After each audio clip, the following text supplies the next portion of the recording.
Naimbag nga bigat o good morning. I'm Trisha, one of your stop-on guide for today. On behalf of Travel Going Corp, here is Coach Captain John. Say hi to our Coach Captain. He will accompany us through the tour. To enlighten you all, we are here at Baguio City, the summer capital of the Philippines. And it is one of the anchor destinations here in the Philippines. To sum up our tour for today, here is Ate Jem that will be explaining our itinerary for today. Aside from the Botanical Garden, the Garden Dinner is our lunch destination. At 2:10 p.m. to 3 p.m., you can enjoy the view while touring around in Wright Park. For our last destination is the Good Shepherd Convent. Of course, this place will give you a souvenirs that will serve as a remembrance of our tour here in Baguio City. And at exactly 5 p.m., we're heading back to your hotels. To start up, let me call Albert that will be giving us some reminders during our tour here in Baguio City. Hi tourists, I'm Albert and I would like to give you a few reminders that you can do inside or outside the bus. First, let us become a responsible tourist by not leaving any trash in the surroundings. Second, do not leave your things unattended, especially your bags and wallets. Third, always put a smile on your face and get ready to experience a once-in-a-lifetime adventure. So that's all for now. I hope you enjoy the whole tour and don't forget to take pictures. Is that clear, tourists? So, let's now hop on to our tour bus while doing some head counts to check if we are complete. 1, 2, 3, 4, 30. We're complete. Everyone, we're now approaching our first destination, the Burnham Park. Again, I am Jemina Millares, but you can call me Jem for short, your step-on guide for today. And let's now tour the Burnham Park. On your windows, you can see the beautiful view of our first destination. Burnham Park lies in the heart of Baguio City, and it serves as a retreat place for the U.S. military when it was first constructed. The word Burnham Park comes from Daniel Burnham, the architect behind this park. He is an American architect and a city planner here in Baguio. The construction of the park started in 1904 and they opened it to the public in 1995 during the time of the former President Fidel Ramos. There are a lot of activities that you can enjoy inside and outside the park. And tourists, they have a recreational facilities where you can find skate rentals, children playground, tennis court, and different rides that definitely you can enjoy while here in Baguio City. The outside part of the park, they have a boat rentals for their man-made lake and a range of bicycles with different styles depending on the age of tourists. Aside from that, in every park, they have a pathway wherein a boomers or a simple date for a couple can enjoy. See, you can do a lot of activities in here in Burnham Park. To make our tour more exciting, let's now move on to our next destination that Trisha and Angel will tour us around. Thank you, Miss Jemina, for touring us around Burnham Park. Mabuhay! Again, I'm Trisha, one of your step-on guide for today. So, how was the first destination so far? Is it good? Yes. Okay, very good. So, let's now move on to our next destination, which is the Baguio Cathedral. As you can see, we are now approaching Baguio Cathedral. On your left window, you can see the church that is one of the popular landmarks here in Baguio City. And it is also known as the Our Lady of Atonement Cathedral. It is a big church situated on top of Mount Mary Hill. It can be found at the center of Baguio. The church is colored rose and it has a unique design made of twin spires. It is also considered as one of the best structures in the Philippines. The place where the cathedral was built was also known as the Campo before. The cathedral was built in 1920 and it was finished in 1936. It was later blessed and named as the Our Lady of Atonement Cathedral. Did you know, during the World War II, the church became an evacuation site? It was able to withstand the several bombings that took place in Baguio City. Yes, now you know. And the people who perished in that war were buried in that church ground. The Baguio Cathedral is a huge church and it has a second floor.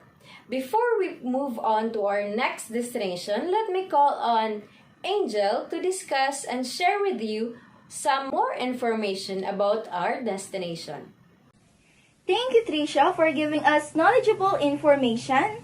But before we continue, I would like to introduce myself first. Good morning, tourists! I am Angel, one of your step-on guide for today. In 1907, the chapel was dedicated to St. Patrick as its patron saint. That is why the patron saint of Baguio is St. Patrick. It was established by Belgian missionaries. The cathedral is very accessible and easy to reach via Session Road. It is located near St. Louis University. If you're coming from SM Baguio, just walk down for a few meters, cross the street, and you'll reach Baguio Cathedral in a few minutes. The church is located at the Cathedral Loop, adjacent to the Central Road in Baguio City. From Session Road, it is accessible to pedestrians who ascend two long concrete stairways of more than 100 steps, although cars may enter the cathedral grounds quite easily via access roads behind the Baguio Post Office building. If you do not feel like climbing more than 100 steps to the Baguio Cathedral, an easy way to get there on foot from Session Road would be to climb the escalators at the CICM-owned Portavaga Shopping Mall, exiting at the top floor that leads to the Baguio Cathedral parking grounds. That's it for our second destination. Let me call on Albert to tour us around in our third destination. Thank you, Trisha and Angel. Tourists, I know that you also know that Baguio is known for its beautiful flowers and the famous sunflower. So looking outside your window, we are now here at Baguio Botanical Garden. So before we formally start, let me again introduce myself first. My name is Albert, your next step-on guide for today. So just to give you a brief background about Baguio Botanical Garden, it is one of the green parks of the City of Pines where nothing much happens. And I think this is precisely what is so great about it. So the Botanical Garden is located just 1 kilometer from Session Road along beautiful Leonard Wood between Teachers Camp and Wright Park. It is a huge piece of land that is owned by the Philippine government. So just to clarify, it is owned by the Philippine government. Botanical Garden, like Burnham Park, is one of those prime pieces of real estate that provides priceless peace and tranquility to a city that is in danger of becoming an urban jungle. Said to have been one time a zoo and actually named Botanical and Zoological Garden. The Botanical Garden has been known officially and unofficially by many names. First is the Igorot Village for the different Cordillera hats and statues that is decorated around the park. Second is the Imelda Park, who was for a long time our First Lady of the country and most recently renamed as Centennial Park in celebration of the 100 years of the summer capital of the Philippines. So recently, as I said earlier, it was renamed as Centennial Park, and there's a valuable addition to the Botanical Garden, which is the beautiful bronze sculpture made by a famous artist named Ben-Hur Villanueva. The bronze sculpture depicts the original builders of the city, which is composed by Cordillera natives, Americans, Japanese, and Chinese. So the work of art is located just past the gate, so if you plan to visit the Botanical Garden, it is impossible for you to miss it. Also, when you visit Botanical Garden, you will see it is filled with towering pine trees. So the Botanical Garden serves as dual purpose of providing visitors and residents a valuable breathing space and regreening a fast-developing city with greenhouses and nurseries, which is designed to propagate the flora and fauna species that will eventually find their way to parks and gardens around the summer capital. So that's all for Baguio Botanical Garden. I hope you all enjoy our tour and learn something from me. And I know that you are all hungry because I'm also hungry. So I will not prolong this one. So joining us here is Arceline to explain everything about the next destination. Good day, everyone. Is everyone hungry? I know that you are hungry because me too. I am also hungry. That's why we are now here at nearby restaurant they call the Garden Dinner. For anything else, allow me to introduce myself. I am Arceline Betito, or you can call me RC. Not RC Munoz, but RC only. Charot. And I became your tour guide for today. So, the garden dinner is inside the Botanical Garden in Baguio, here in Baguio. The restaurant has a nice interior with wooden tables and small cabinets. When sitting by the window, you can enjoy the view, of course, over the Botanical Garden. The place has a good ambience and the staff are very welcoming. What are the foods are there at the garden dinner? These foods that I'm going to say are the popular foods here in the Philippines. But in the garden dinner, they have different sizzling rice meals like pork sisig, pork tapa, pork adobo, and many more. They also have pizza, shawarma, sandwiches, and the pastas. And you will never miss this type of their food. That's what they call it as a rainy days special. It is the bulalo, or in English, the Filipino beef marrow stew, and their mami soup that warms the bodies of those who are getting cold here in Baguio. So a little bit explanation about the bulalo and the mami soup. This bulalo is a light colored soup that's made rich by cooking beef shanks and beef marrow bones. And mami soup is a popular Filipino noodle soup made with wet flour noodles, broth, and the additional of meat like chicken, beef, and pork, or wonton dumplings.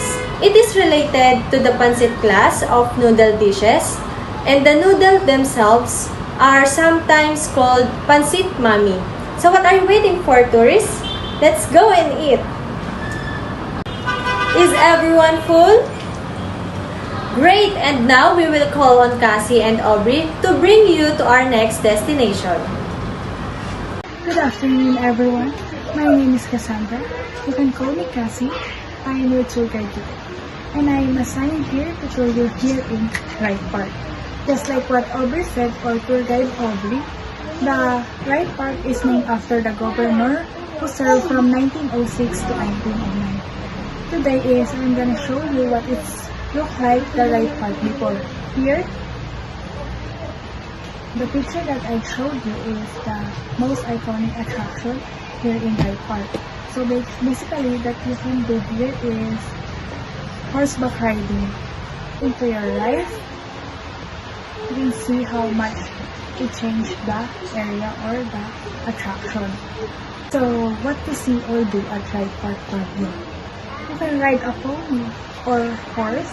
There are around 200 horses in Wright Park, and you can ride one of these horses to stroll around the park. And if you are a fan of horseback riding, you will enjoy it. And for the rent of horses is 300 per hour and 200 for 30 minutes. And you can also request the staff to train you on how to properly ride a horse. Next is wear Igorot traditional costumes. The different Igorot tribes are known for their colorful and hand-woven attires. You can also wear some of these and take a picture. So did you know the colors and figures used in Igorot attire have meaning and symbolism? So some Igorot communities incorporate figures of plants and animals of their woven costumes. These figures can symbolize a variety of things or simply showcase the resources found in the community. A snake, for example, can be mean bad luck, while the sun or the figure of sun can refer to abundance or prosperity. For just 20 pesos, you can make as many pictures as you want while wearing the Igorot costumes. Next is enjoy the Pool of Pines. Wright Park's iconic landmark is the so-called Pool of Pines. It's like a rectangular lake in the middle of pine trees. Flowers of different kinds such as roses surrounded the pool. The pool's waters are green, reflecting the verdant vegetation. We surely love shooting Instagram-worthy photos here. Lastly, Wright Park and the mansion. They're just a few meters from each other.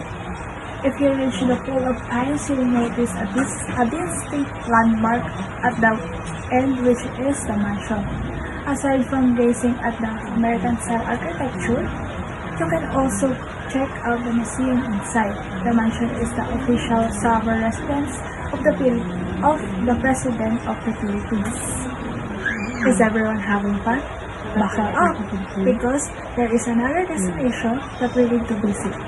Let me call on Mark to tour us around at nakanin tayo sa lugar na Good Shepherd Convent. Thank you, Miss Arlene. Tourists, you will enjoy to our next destination. And we are here at Wright Park. You will see in your right hand the different things to do when you visit here. Mabuhay! I'm Aubrey, your tour guide for this tour. Our destination is Wright Park. Did you know that Wright Park is one of the recreational area developed by the Americans? It is named after Governor Luke Edward Wright, who served as the city governor general from 1906 to 1909. Because of the ideal landscape, horse riding was introduced as one of the prime activities here. Mayor Benjamin Magalong is mulling the immediate rehabilitation of Wright Park, one of the iconic tourist destinations where tourists went for famous ponytail ride.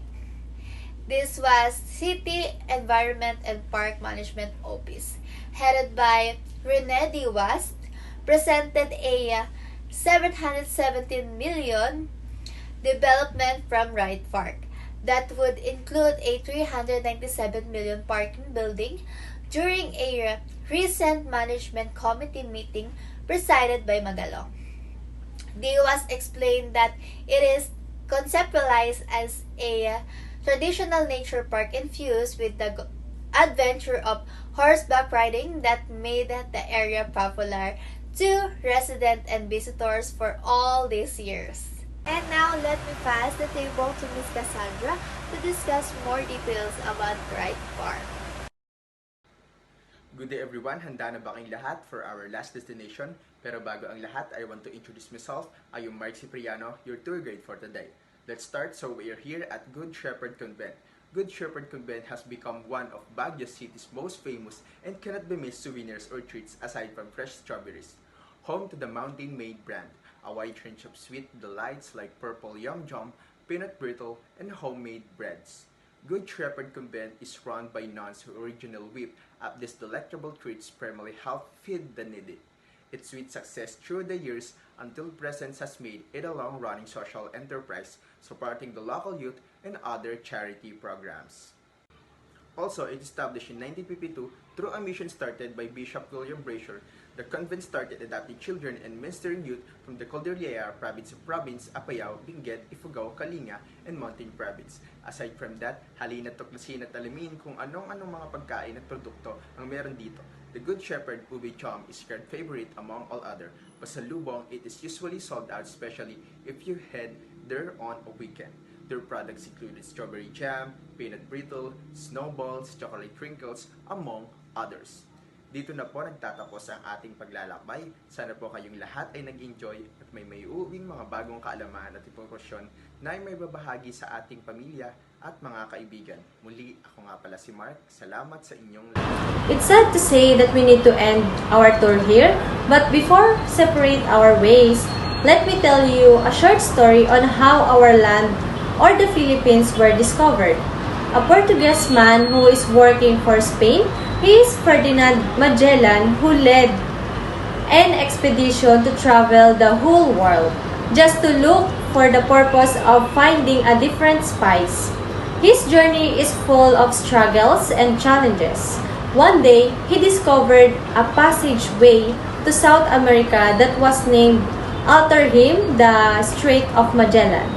He became the first European who crossed the Pacific Ocean.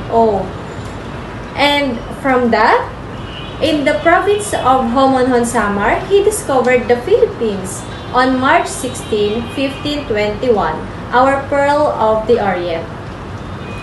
So, as you can see, tourists, through traveling, Magellan discovered a lot of things, and that is the point of traveling.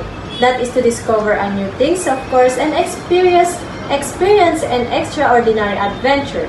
That's it, all done. Again, thank you everyone for cooperating for this tour, and thank you to our head coach, Coach Jan, to toured us here in Baguio on behalf of Travel Going Corporation.